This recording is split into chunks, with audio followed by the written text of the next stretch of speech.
We're here at the Ida B. Wells Middle School in Washington, D.C. Now, the city has set up this school today as a vaccination site. They've got music on, there's a welcome for everybody, encouraging people to stop by and get vaccinated. But since we've been here, we haven't seen that many people come and get vaccinated. And it shows the challenge this country is having is getting to those remaining people who are not yet vaccinated.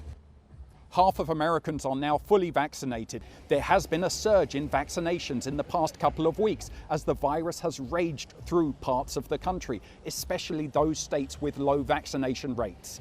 The numbers of new infections keeps climbing. July began with around 10,000 new infections per day. Now we're way over 100,000 new infections every day. The death toll is still in the low hundreds, but it continues to grow. This fourth wave of new infections is bigger than both the first and the second wave, but thankfully lower than the deadly winter wave. Experts say it is unlikely that we will see a return to those days when 4,000 people died from the coronavirus each day.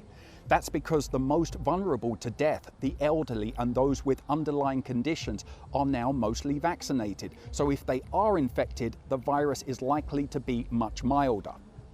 In reaction to the new rising numbers of infections, we're increasingly seeing companies and local authorities issue vaccine mandates.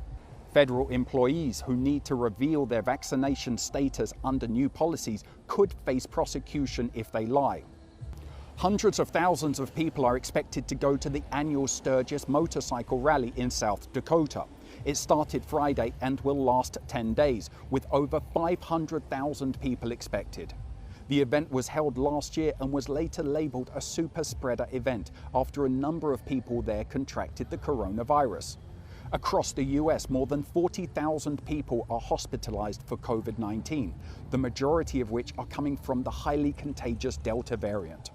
Florida continues to be the center of this latest outbreak, breaking a new record, reporting 134,500 cases over the past week, the highest 7-day period of the entire pandemic.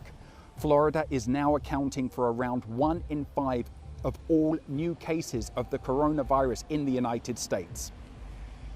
Toby Muse reporting for CGTN, Washington, D.C.